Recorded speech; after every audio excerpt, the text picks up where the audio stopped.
नमस्कार, आप देख रहे हैं खबरों की खबर। मैं हूं आपके साथ सुमित अवस्थी। 2024 के आम चुनाव से पहले देश की सियासत हर रोज नई करवट ले रही है। बीजेपी से मुकाबले के लिए विपक्षी दलों के गठबंधन में शामिल दलों के बीच खींचतान भी चल रही है, तो एक दूसरे से पटरी बिठाने की कोशिशें भी। इस सब के बीच विपक्ष के लिए एक बड़ी खबर दलितों की सबसे बड़ी पार्टी माने जाने वाली बहुजन समाज पार्टी से आज आई है। बहन जी के नाम से जानी जाने वाली बीएसपी अध्यक्ष मायावती ने अपने 68वें जन्मदिन पर ऐलान कर दिया कि उनकी पार्टी आने वाले लोकसभा चुनाव अकेले अपने दम पर लड़ेगी। किसी भी दल के साथ गठबंधन में बीएसपी नहीं जाएगी।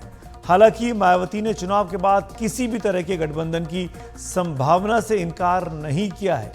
कहा कि चुनाव के बाद की स्थिति को देखते हुए बीएसपी गठबंधन पर विचार कर सकती है।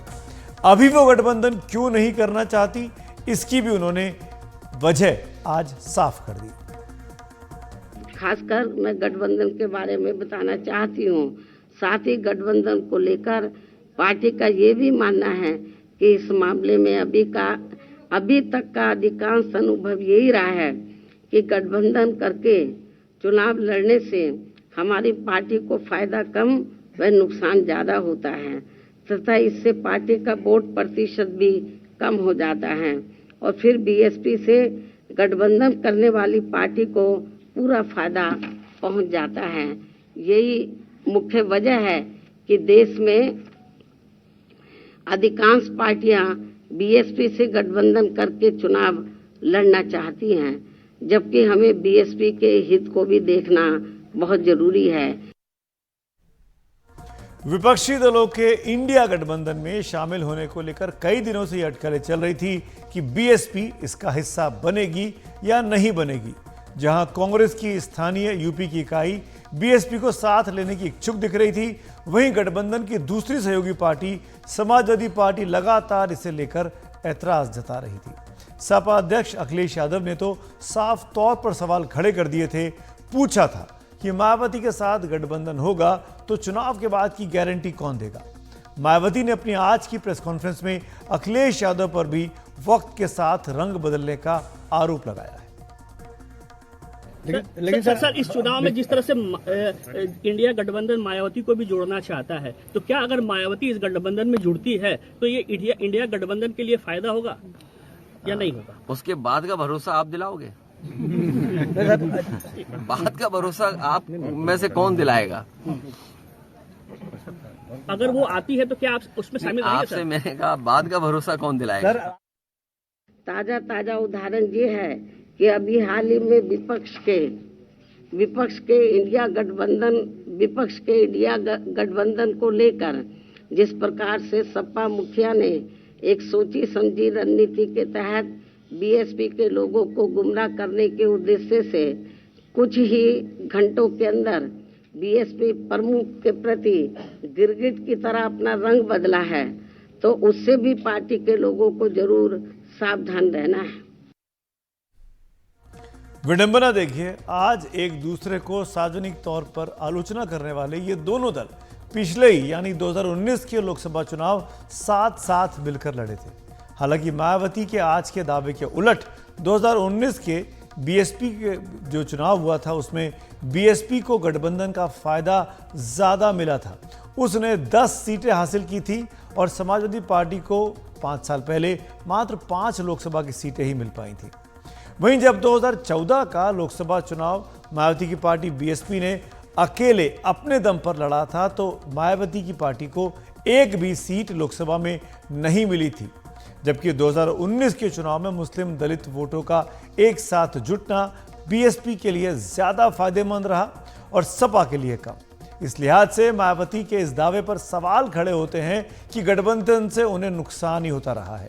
हालांकि 2019 के लोकसभा चुनावों के कुछ समय के बाद ही मायावती ने रहस्यमयी तरीके से सपा के साथ गठबंधन अचानक खत्म कर दिया।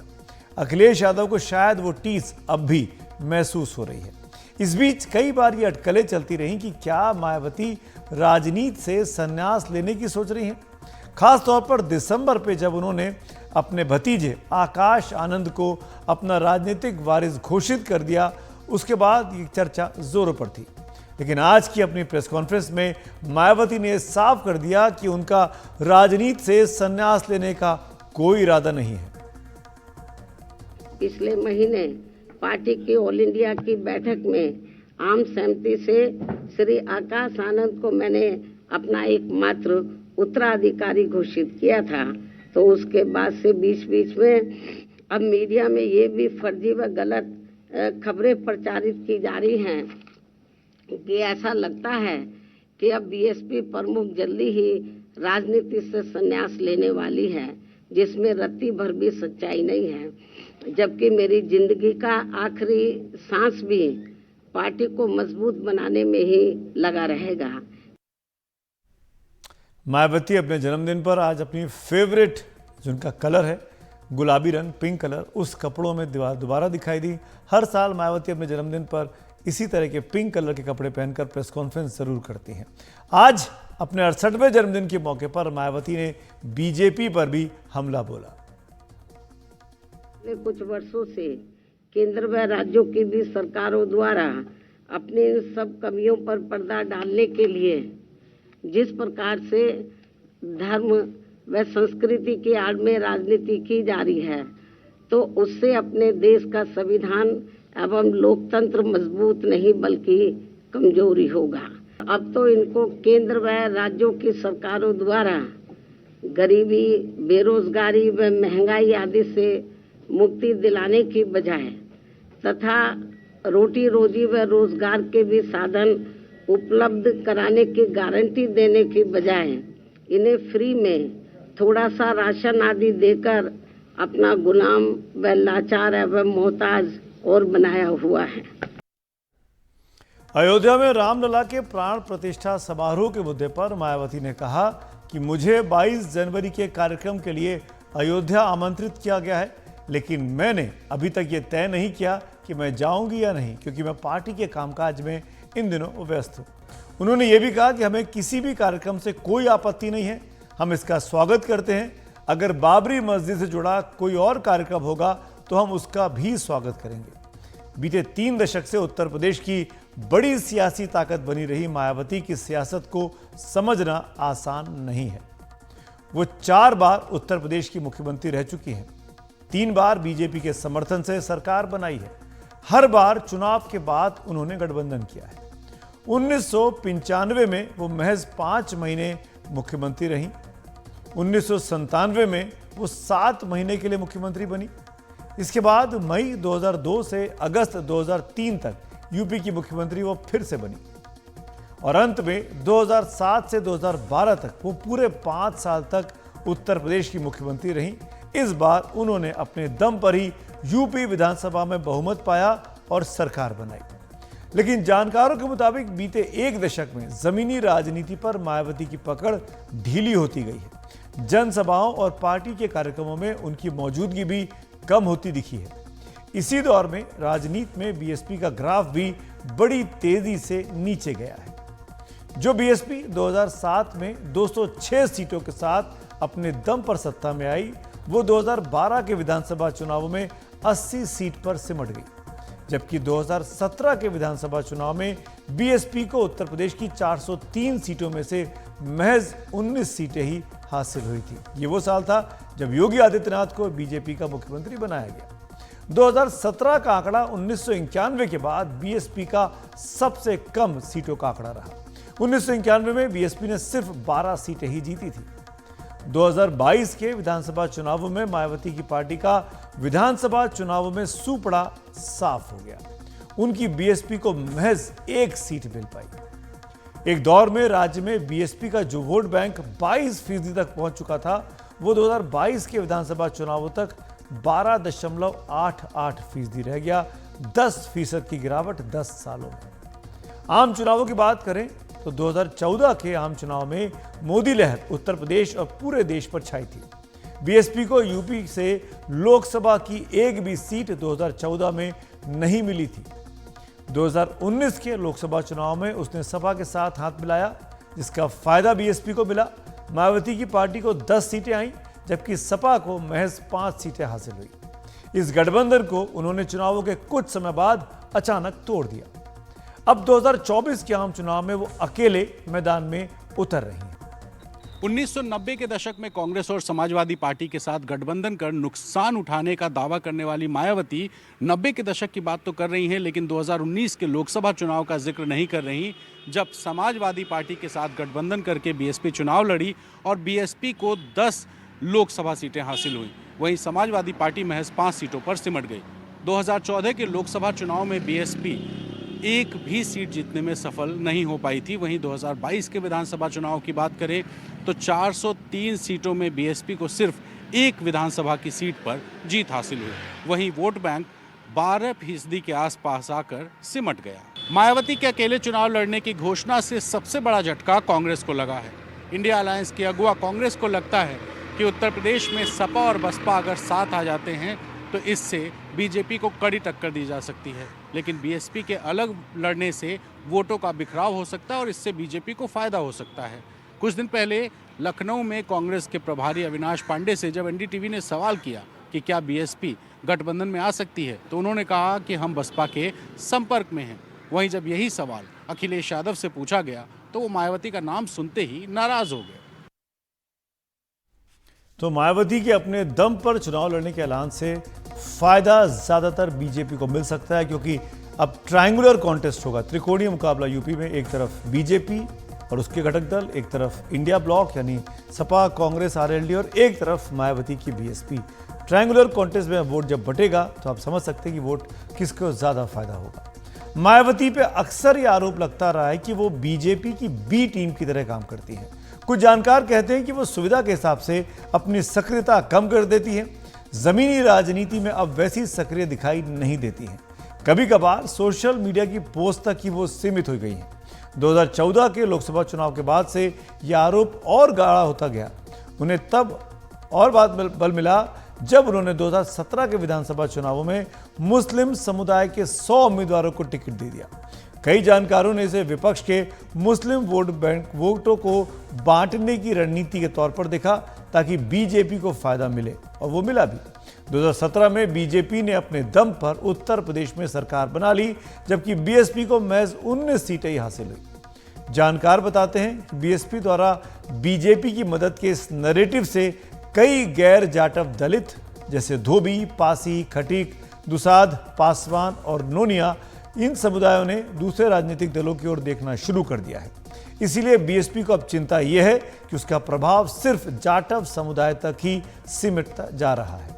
2012 से यूपी की सत्ता से बाहर रही बीएसपी को अब ये एकला चलो अभियान मायावती की उसी रणनीति का हिस्सा माना जा रहा है, जिसमें वो अपने कोर वोटर को छिटकने नहीं देना चाहती। उन्हें लगता है कि दूसरे दलों से गठबंधन होने से उनके काडर का पहचान आधारित राजनीति में विश्वास कम होने लगता है। मायावती के हाथ में उस बीएसपी की डोर रही है जो एक जातीय आधारित विचारधारा से पैदा हुई और जिसका मकसद बहुजन समुदाय की बेहतरी का रहा। उसके संस्थापक काशीराम ने बहुजन की पहचान और कल्याण पर जोर देते हुए पहचान आधारित राजनीति की शुरुआत की, जिसे मायावती ने बहुत कामयाबी के साथ अब तक आगे बढ़ाया। लेकिन फिर उनकी राजनीति की दिशा जैसे भटकने से लगी। हिंदी बेल्ट में बीएसपी की सियासत में बदलाव को उसके कई नारों से समझा जा सकता है। आज वो नारे मैं आपको याद दिलाता हूं। कभी बीएसपी का नारा रहा तिलक तराजू और तलवार, इनको मारो जूते चार, जो बाद में बदलकर सर्वजन हिताय और सर्वजन सुखाय के नारे तक पहुंचा। और फिर राजनीति का दबाव ऐसा भी बना कि नारा बीएसपी का हो गया, हाथी नहीं गणेश है, ब्रह्मा विष्णु महेश है। ये नारे बताते हैं कि बीएसपी समय के हिसाब से खुद को बदल बदल कर पेश करती रही हैं। मायावती की इस बदलती राजनीति और आज के फैसले पर हमने बात की वरिष्ठ पत्रकार शरद प्रधान से। मुझे लगता है कि इंडिया गठबंधन के लिए बहुत अच्छा है कि मायावती उनके साथ नहीं है। ये मायावती के लिए अच्छा नहीं है, क्योंकि मायावती के बारे में आम धारणा बन चुकी है कि वो बीजेपी का गेम प्ले कर रही हैं, और अगर वो जुड़ती इंडिया गठबंधन से तो मुझे लगता है कि इंडिया गठबंधन को काफी घाटा उठाना पड़ता बाद में चुनाव के, क्योंकि मायावती का इतिहास ये है कि जिसके साथ वो चुनाव लड़ती है उसके साथ वो सरकार नहीं बनाती है, वो नया पार्टनर ढूंढ लेती हैं। और मायावती का ट्रैक रिकॉर्ड ये भी है कि उन्होंने हमेशा हरेक को हर एक पॉलिटिकल अपने एलाई को वो किया है, धोखा दिया है। तो मायावती की क्रेडिबिलिटी इसलिए कम है। और मायावती मुझे नहीं लगता कि इतना बड़ा फैक्टर है अब यूपी में, जितना बड़ा मीडिया ने उनको बना दिया है। मायावती का ड्रॉप कर रहा है वोट शेयर बड़े जोरों में। 19 और 22 के बीच में उनका वोट शेयर ड्रॉप किया है बाई 7.5%, और अब की बार और फर्दर ड्रॉप करेगा, क्योंकि उनका जो अपने जो सपोर्टर्स थे सब धीमे धीमे ड्रिफ्ट होके कोई बीजेपी में चला गया, कोई समाजवादी पार्टी में आ गया, कोई कांग्रेस में भी लेटेस्ट दानिश अली चले गए। तो और मायावती के पिछले 2 साल का अगर कोई भी ट्रैक रिकॉर्ड देखे तो मेरा ख्याल इस बात में वो उसको खुद यकीन हो जाएगा कि मायावती क्या कर रही है। उनके हर स्टेटमेंट से ये साफ जाहिर होता है कि वो बीजेपी का फायदा कराना चाहती हैं। आप देख लीजिए, कोई एक स्टेटमेंट बता दीजिए जिससे उन्हें लगा हो कि विपक्ष कुछ करे। वो और इसकी वजह बड़ी सिंपल सी है, जो सब मानते हैं कि क्योंकि वैसे तो सभी के पास बहुत, हर राजनेता किसी भी पार्टी का हो, सबके पास इफरात में दौलत है। मायावती के कुछ ज्यादा है, इसलिए इनको ज्यादा डर लगता है ईडी और सीबीआई से, और डरना भी चाहिए। जिस तरह से सरकार इस्तेमाल करती है ईडी और सीबीआई को, तो उसमें ये नेचुरल है कि मायावती डरेंगी और वही करेंगी जो बीजेपी को सूट करेगी। तो इसमें मुझे नहीं लगता कि इंडिया अलायंस का कोई नुकसान है। मायावती का जरूर नुकसान है, क्योंकि मायावती इससे जो फायदा उठा सकती थी बीजेपी के साथ, वो नहीं मिल पाएगा। अब इनको अपने बूते पर लड़ना है, उनकी हैसियत भी दिख जाएगी लोगों को कि असली में ये कहाँ स्टैंड करती है। इन्होंने जो मूवमेंट था, जो काशीराम ने बनाया था, चलाया था और इनको प्लेटर पे दे दिया था, वो खत्म हो चुका है। और जो अंदर के लोग हैं, जो इनके बड़े स्टॉन्च सपोर्टर्स थे, उनका भी यही मानना है। हमने सुना शरद प्रधान को कैसे बता रहे कि मायावती के साथ न आने से इंडिया ब्लॉक को फायदा होगा। और इसी मुद्दे पर हमने राजनीतिक विश्लेषक हर्षवर्धन त्रिपाठी से भी उनकी राय जाननी चाहिए। आइए सुनते हैं। मुझे नहीं लगता कि कोई भी राजनीतिक दल किसी ईडी सीबीआई की जांच की वजह से कोई निर्णय लेता है, या तो उसको कोई लाभ दिख रहा हो, क्योंकि मायावती किसी भी स्थिति में भारतीय जनता पार्टी के साथ तो नहीं जा सकती। भारतीय जनता पार्टी तो वैसे भी उत्तर प्रदेश में मिशन 75 और 80 के लिए लड़ रही है। मेरा यह मानना है कि मायावती जी को लगता है कि उनको गठजोड़ में जाने से जो सबसे बड़ा नुकसान हो रहा है कि उनका जो कोर मतदाता है, जिसका संघर्ष जो समाजवादी पार्टी के मतदाताओं से होता है, कोर मतदाताओं से, वो धीरे धीरे छिटकना शुरू हो रहा है।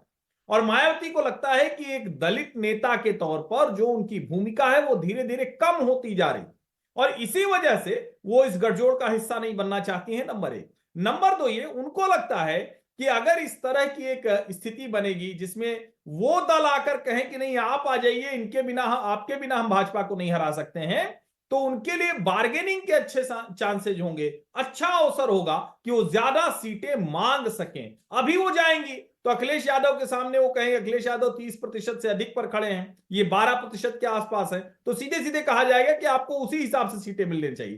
तो मायावती का ये बहुत रणनीतिक तौर पर अहम फैसला है, और मेरा बिल्कुल नहीं मानना है कि मायावती नीचे जाने वाली है। सीटें भले उनको कम मिले, लेकिन निश्चित तौर पर आने वाले समय में अगर वो अपने कोर मतदाता को जोड़ पाएंगे तो उनको लाभ होगा। मैं कतई नहीं मानता हूं कि ईडी या सीबीआई के डर से मायावती उस गठजोड़ में शामिल नहीं हो रही है। उस गठजोड़ में उनको वो सम्मान नहीं मिलता रहा है, उस गठजोड़ में उनका कोर मतदाता असहज रहता है, और उनको यह भी लगता है कि कांग्रेस पार्टी और समाजवादी पार्टी वो उनके वोट बैंक में घुसने की कोशिश करते हैं, बहुजन समाज पार्टी उससे कमजोर होती है, इसलिए वो उस गठजोड़ में शामिल नहीं हो रही। सियासत की बात हो रही है तो उत्तर प्रदेश के पड़ोसी राज्य बिहार के 2 सबसे बड़े नेताओं की आज की तस्वीर आपको जरूर देखनी चाहिए। आज मकर संक्रांति का पावन त्योहार मनाया गया। आज का दिन बहुत ही पवित्र माना जाता है। बिहार में तो आज के दिन दही चूड़ा खाने और खिलाने की परंपरा रही है। दही चूड़े के बहाने सियासी समीकरणों को साधने की कवायद भी आज खूब होती है। इस मौके पर दही चूड़े के पावन त्योहार को मनाने के लिए सीएम नीतीश कुमार अपने घर से पैदल चलकर आरजेडी प्रमुख लालू यादव के घर आज पहुंचे। सीएम नीतीश कुमार को पैदल आता देखकर ऐसा लगा कि आरजेडी और जेडीयू के रिश्तों में जो ठंडक आ गई थी वो अब गर्माहट में तब्दील हो जाएगी। उप मुख्यमंत्री तेजस्वी यादव ने उनका स्वागत घर के द्वार पर किया। करीब 3 महीने के बाद नीतीश कुमार का लालू यादव के यहां आना हो रहा था, तो दोनों के ही कार्यकर्ताओं में बहुत जोश भी था। सैकड़ों लोगों की मौजूदगी में नीतीश और लालू मिले, दोनों साथ साथ बैठे। ठंड की वजह से दोनों के सामने अंगीठी में आग जलाकर रखी गई थी, लेकिन ये सब कवायद भी दोनों के रिश्तों में गर्माहट नहीं ला पाई। कम से कम कैमरों पर कैद तस्वीरें तो यही बताती हैं। दोनों करीब 9 मिनट तक एक दूसरे के अगल बगल में बैठे रहे, लेकिन एक दूसरे की तरफ शायद ही एक बार भी देखा। कोई हंसी मजाक या हल्का फुल्का पल भी नहीं देखने को मिला। नीतीश कुमार को देखकर तो ऐसा लग रहा था कि वो केवल दही चूड़े का प्रसाद खाने ही लालू यादव के घर गए हैं, जबकि पहले 2015 में जब नीतीश कुमार लालू यादव के घर आए थे दही चूड़ा बनाने के लिए, तो लालू ने उनके माथे पर दही से टीका लगाकर उनका स्वागत किया था और कहा था कि जाइए आप मुख्यमंत्री बनेंगे। आज ऐसी कुछ भी गर्मजोशी नहीं दिखाई दी। बीते कई दिनों से दोनों पार्टियों के रिश्तों में तनाव की खबरें आती रही हैं। हाल ही में पिछले हफ्ते ही नीतीश कुमार ने जब शिक्षकों को नियुक्ति पत्र बांटे थे, तो एक भी सरकारी विज्ञापन में डिप्टी सीएम तेजस्वी यादव की ना तो तस्वीर थी और ना ही उनके नाम तक का जिक्र था। तब आरजेडी को यह बोलना पड़ा था कि बिहार सरकार नौकरियां तब दे पा रही है जब आरजेडी सरकार में भागीदार बनी है। बताया तो ये भी जाता है कि राजीव रंजन सिंह लल्लन की छुट्टी भी जेडीयू के अध्यक्ष पद से इसीलिए हुई कि वह आरजेडी के ज्यादा करीब हो गए थे। आज की ये मुलाकात भी इन रिश्तों को जो ठंडक है उसमें गर्माहट शायद हिला पाई। आगे बढ़ते हैं और अब बात हिंद महासागर में श्रीलंका के बाद दूसरे सबसे करीबी पड़ोसी मालदीव की करते हैं, जिसकी भाषा भारत को लेकर लगातार सख्त होती जा रही है। मालदीव के राष्ट्रपति मोहम्मद मोइजू चुनाव जीतने के बाद से ही भारत विरोधी बयान दे रहे हैं, लेकिन चीन के दौरे से लौटने के बाद तो उनकी भाषा भारत को लेकर और भी सख्त हुई है। ये तब है जब भारत मालदीव के सुख दुख में हमेशा उसके साथ रहा और मालदीव में कई मौकों पर उसकी मदद में पीछे भारत नहीं रहा है, चाहे वह अवैध तरीके से सत्ता पलट को रोकने का मामला हो या फिर पीने के पानी की कमी हो रही है और भारत ने उसको उपलब्ध कराया हो। मालदीव के कई बुनियादी ढांचे की परियोजनाओं में भारत उसके साथ मिलकर काम करता रहा है, लेकिन लगता है मालदीव के नए राष्ट्रपति मोहम्मद मोइजू भारत की भूमिका को अब चीन से बदलने की कोशिश कर रहे हैं। चीन के 5 दिन के दौरे के दौरान उन्होंने 20 समझौतों पर हस्ताक्षर किए। इसके तहत चीन ने $130 मिलियन की मदद देने का भरोसा दिया है, जो मालदीव की विकास परियोजनाओं पर खर्च किए जाएंगे। इन समझौतों में मालदीव के पर्यटन क्षेत्र को बढ़ावा देने के समझौते भी शामिल हैं। चीन से वापस लौटते ही मोहम्मद मोइजू ने भारत को ही निशाने पर लेकर एक बड़ा बयान दिया। उन्होंने भारत का नाम तो नहीं लिया, लेकिन कहा कि उनका देश छोटा बेशक है, लेकिन इसे किसी की धौंस दिखाने का लाइसेंस नहीं मिल जाता। यही नहीं, उन्होंने भारत से कहा कि वो 15 मार्च तक अपने सभी सैनिकों को मालदीव से वापस भारत बुला लें। मालदीव में करीब 88 भारतीय सैनिक मौजूद हैं, जो वहां पर नॉन कॉम्बैट भूमिका में हैं, यानी कोई लड़ाकू काम के लिए वहां पर नहीं है। ये सैनिक डॉनियर मैरीटाइम पेट्रोल एयरक्राफ्ट और HAL के 2 ध्रुव हेलीकॉप्टरों को ऑपरेट करने के लिए वहां पर रहते हैं, जो मालदीव सरकार और वहां की जनता के ही अलग अलग कामों में इस्तेमाल होते हैं। ये मालदीव के सैनिकों के प्रशिक्षण से लेकर वहां राहत और बचाव अभियान में भी काम आते हैं। दरअसल मोइजू मालदीव के आम चुनाव में भारत विरोध के नारे पर ही जीतकर सत्ता में आए हैं। उनके चुनाव अभियान का स्लोगन इंडिया आउट रहा है। उन्हें पुराना चीन समर्थक माना जाता है और सत्ता में आता ही उन्होंने भारत से अपने सैनिकों को हटाने के लिए कह दिया था और कल उसकी तारीख भी तय कर दी कि 15 मार्च तक भारत अपने सैनिकों को वापस बुला ले। ये सब तब हुआ जब पिछले महीने दुबई में हुई COP28 की बैठक में प्रधानमंत्री मोदी के साथ मोइजू की मुलाकात भी हुई थी। लेकिन लगता है कि मोइजू चीन को खुश करने में ही अपने देश की बेहतरी मान रहे हैं। उन्हें यह विश्वास है कि पर्यटन पर आधारित उनकी अर्थव्यवस्था को भारत से अगर नुकसान हुआ तो चीन से उसकी भरपाई हो जाएगी। दरअसल कोविड महामारी से पहले मालदीव में सबसे ज्यादा सैलानी चीन से आते थे, लेकिन उसके बाद भारतीय सैलानियों की तादाद बहुत बड़ी है। पिछले साल अधिक सैलानी भारत से गए, सबसे अधिक सैलानी है। पिछले दिनों प्रधानमंत्री मोदी ने जब अरब सागर में स्थित लक्षद्वीप दौरे की अपनी तस्वीरें सोशल मीडिया पर शेयर की और उसकी तारीफ की तो मालदीव के एक नहीं, दो नहीं, तीन मंत्रियों को मिर्ची लगी। सोशल मीडिया पर इन मंत्रियों ने प्रधानमंत्री मोदी के खिलाफ अभद्र भाषा का इस्तेमाल किया। इसके बाद सोशल मीडिया पर भारत की ओर से भी बॉयकॉट मालदीव का ट्रेंड चल पड़ा। मालदीव में भी अपने विपक्षी दलों ने अपने मंत्रियों की भाषा की आलोचना की। इस पूरे दबाव में राष्ट्रपति मोइजू ने अपने इन तीनों मंत्रियों को निलंबित कर दिया, जबकि इनमें से 2 मंत्री उनके बेहद करीबी बताए जाते हैं। लेकिन यह साफ है कि मंत्रियों की भाषा कहीं ना कहीं मोइजू के रुख का ही बयान कर रही थी। लेकिन मालदीव की राजनीति ने मोइजू का दौर कितना मजबूत है ये अभी साफ नहीं है। हालांकि अभी वो पूर्ण बहुमत के साथ सत्ता में है, लेकिन पिछले ही दिनों राजधानी माले में हुए मेयर चुनाव में उन्हें बड़ा झटका लगा है और उनकी पार्टी पीपुल्स नेशनल कांग्रेस के उम्मीदवार एशांत अजीम शकूर की हार हुई थी। उनकी विरोधी मालदीव डेमोक्रेटिक पार्टी के एडम अजीम ने वोटों के बड़े अंतर से ये चुनाव मेयर का जीता है। राष्ट्रपति बनने से पहले आपको ये पता होना चाहिए कि राष्ट्रपति बनने से पहले मोइजू माले के ही मेयर थे। उन्हीं के इस्तीफे के बाद ये पद खाली हुआ था और उस पर चुनाव हुआ और माले के चुनाव में मोइजू के उम्मीदवार की हार को भारत के साथ पैदा किए गए विवाद से जोड़कर भी देखा जा रहा है। जाहिर है मोइजू को यह बात भी परेशान कर रही होगी। इस बीच मालदीव की माली हालत को भी देखा जाना बेहद जरूरी है। मालदीव को अपने पड़ोसी देश श्रीलंका से सीखना होगा, क्योंकि मालदीव चीन के कर्ज के बोझ तले दबा जा रहा है। क्या स्थिति है मालदीव को और चीन को लेकर और मालदीव और भारत को लेकर, इस पर और जानकारी मेरे सहयोगी उमाशंकर सिंह की इस रिपोर्ट से। मालदीव के नए राष्ट्रपति मोइजू बढ़ चढ़कर भारत विरोधी बयान दे रहे हैं। वे खुले तौर पर चीन समर्थक हैं और हाल के चीन के दौरे में उन्होंने चीन के साथ काफ़ी कुछ हासिल करने की कोशिश भी की है। लेकिन चीन का मालदीव में हावी होना और इसके जो अपने खतरे हैं उसके प्रति खुद मालदीव का जो विपक्ष है और उनके जो नेता है वो मोइजू को आगाह कर रहे हैं। मालदीव चीन के कर्ज तले डूबता जा रहा है। मालदीव पर चीन का सबसे अधिक कर्ज है, जो कि मालदीव पर कुल विदेशी कर्ज का 20% हिस्सा है। अक्टूबर में आई IMF की रिपोर्ट में मालदीव को चीन से और कर्ज लेने के प्रति सावधान किया गया है। कहा गया है कि मालदीव का जो वित्तीय व्यवस्था है और वहाँ की जो देनदारी है उस पर संकट पैदा हो सकता है।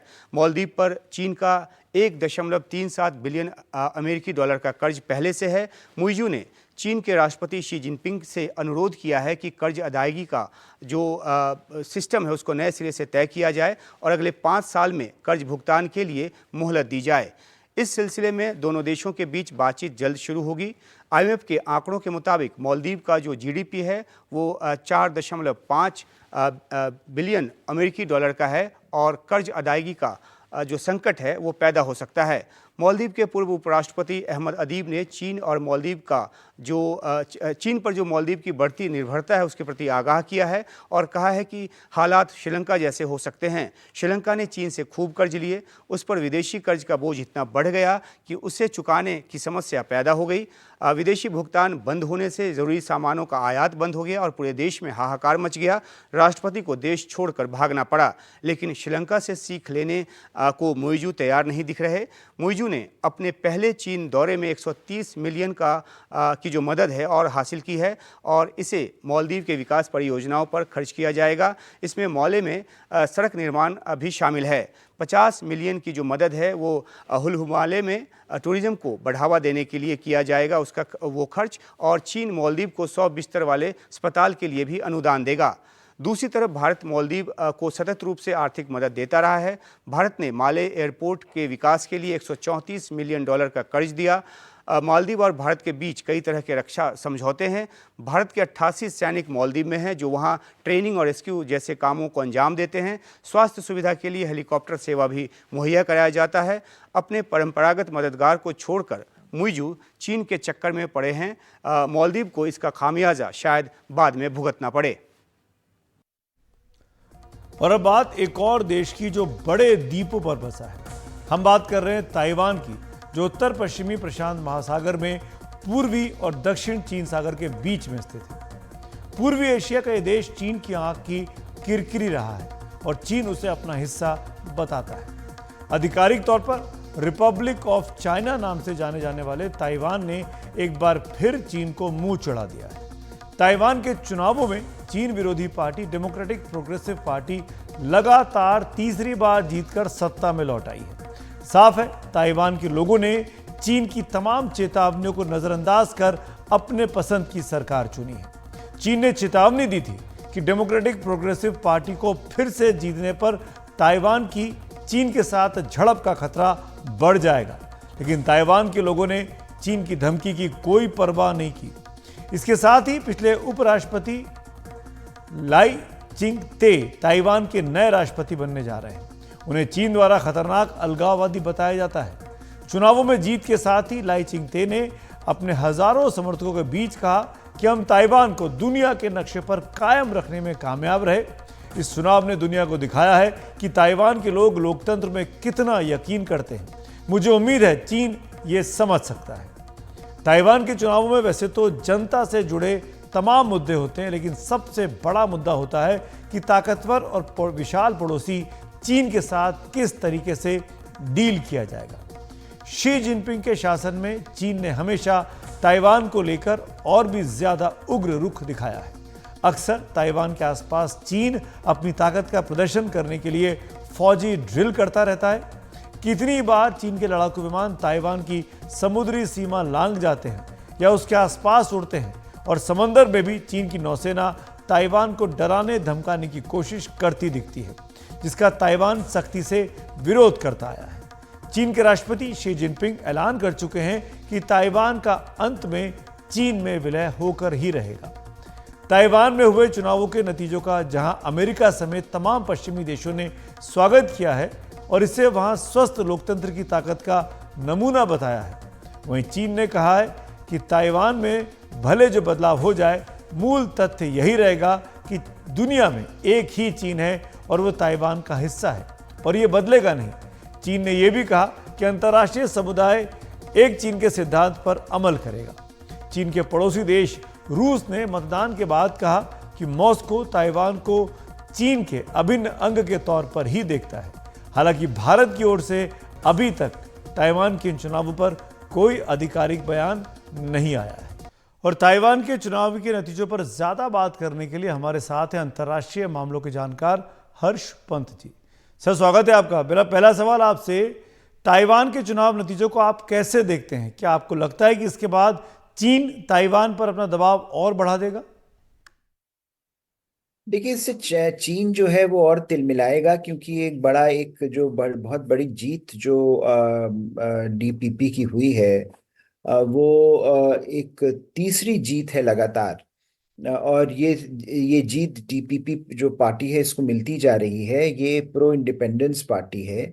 ये पार्टी है जो चाहती है कि ताइवान की स्वायत्तता बनी रहे, सॉवरेंटी बनी रहे, इंडिपेंडेंस बनी रहे। और चीन हमेशा से ये बात पर आपत्ति जताता रहा है, और जब भी चुनाव होते हैं चीन न सिर्फ अपनी मिसाइल शक्तियों का प्रदर्शन करता है, न सिर्फ अपनी सैन्य शक्ति का प्रदर्शन करता है, बल्कि पब्लिकली ये कहता है कि ताइवान के वोटर्स को ऐसी पार्टी को रिजेक्ट करना चाहिए। तो इस बार भी मिस्टर लाई जिनकी जीत हुई है, जो मई से ताइवान के राष्ट्रपति बनेंगे, उनके बारे में भी चीन ने काफी शब्दों का प्रयोग किया, और ये बात बार बार कही कि अगर ये इलेक्ट होते हैं तो इससे युद्ध की संभावनाएं बढ़ेंगी। ये सारी बातों के बावजूद और आर्थिक मंदी के बावजूद, जिसका बहुत बड़ा एक तरह से हम देख रहे थे कि प्रभाव पड़ रहा था वोटर्स पर, ताइवान के वोटर्स ने एक बार फिर डीपीपी को इलेक्ट किया है। और एक तरह से चीन को ये बताने की कोशिश की है कि वो उनके मामलों पर में दखलंदाजी ना करे। वो ऐसी पार्टी को, ऐसे नेता को चुनते रहेंगे जो चीन के सामने खड़े होने की क्षमता ताइवान की दिखाता रहेगा या दिखाती रहेगी। तो मुझे लगता है ये जो एक बड़ा मैसेज ताइवान के इलेक्शन से ताइवान ने चीन को दिया है, उससे चीन की जो इनसिक्योरिटी है वो और बढ़ेगी, और जिस तरह का इकोनॉमिक और मिलिट्री कोअर्शन चीन करता रहा है ताइवान के खिलाफ, वो और ज्यादा गरमाएगा। हमने देखा कि मेरे ख्याल से एक ही दिन के बाद चीन ने एक पैसिफिक आइलैंड देश है नाउरू, उस पर दबाव डालकर ताइवान के साथ उसके जो डिप्लोमेटिक रिश्ते हैं उनको खत्म करवा दिया।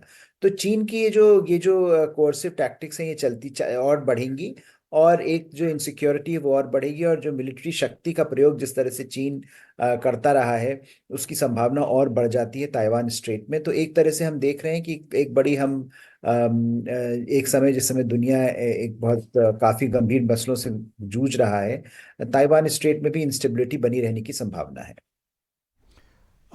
ये भी बताइए कि भारत और बाकी दुनिया के लिहाज से इन चुनावों को आप कैसे देखेंगे?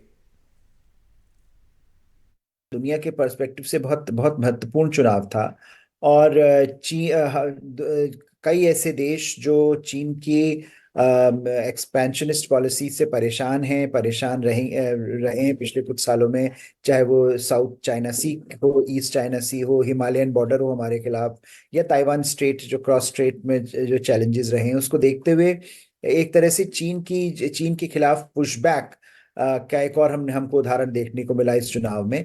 और भारत के लिए ये इम्पोर्टेंट है क्योंकि भारत की जो संबंध है ताइवान के साथ लगातार पिछले कुछ एक दशक से गहरा रहे हैं। हालांकि भारत की वन चाइना पॉलिसी में कोई परिवर्तन नहीं आया है, लेकिन ताइवान के साथ आर्थिक और कल्चरल और पीपल टू पीपल टाइज जिस तरह से भारत बना रहा है, वो उसमें और गर्मी आने की संभावना है, वो और आगे बढ़ेंगे।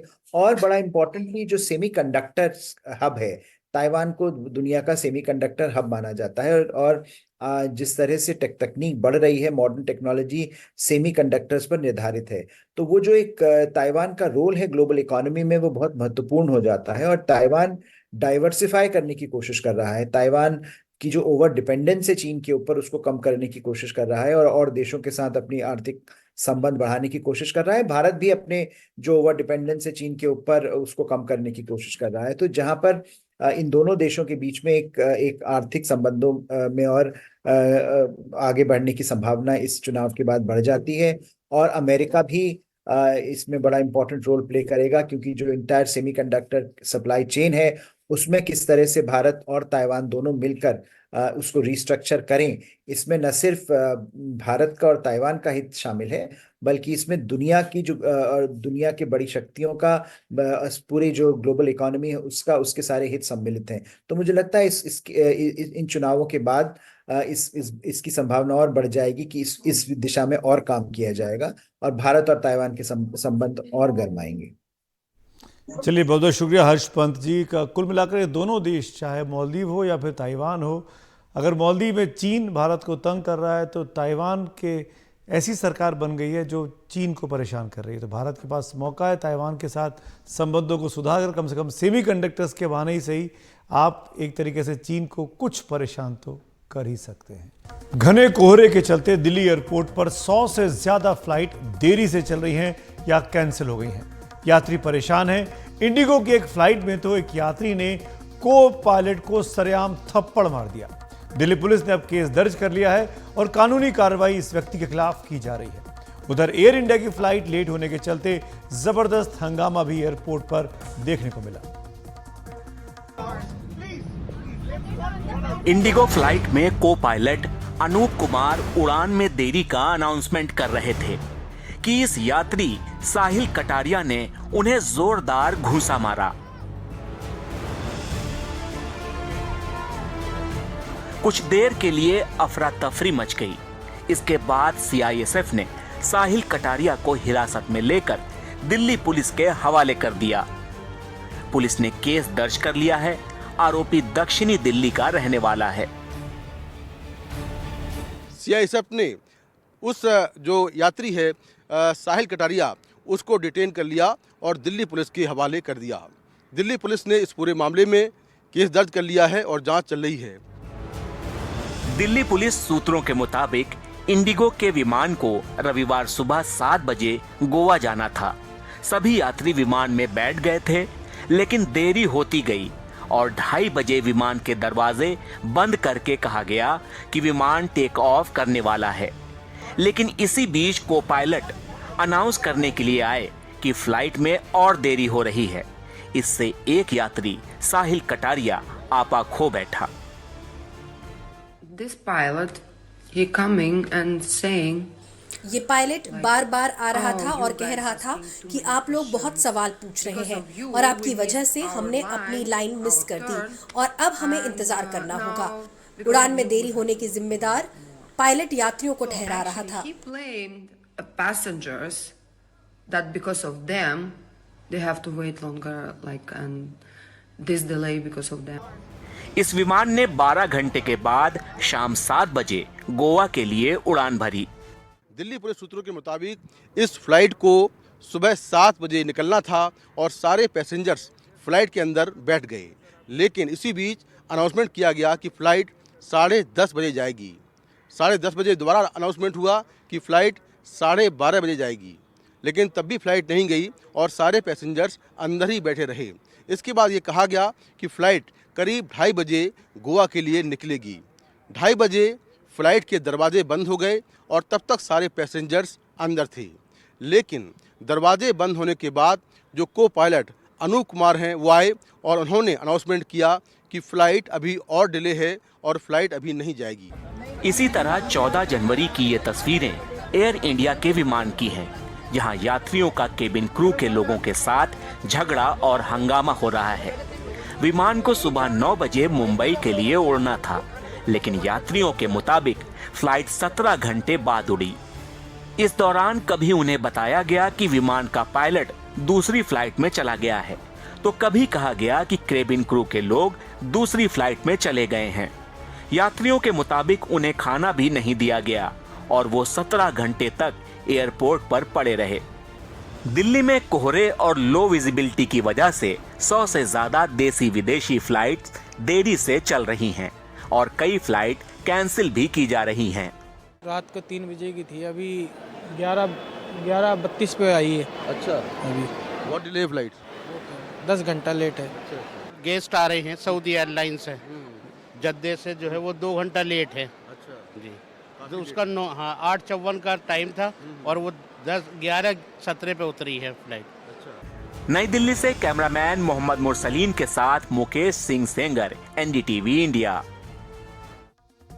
तो खबरों की खबर में आज मेरे साथ फिलहाल इतना ही। शुभ रात्रि।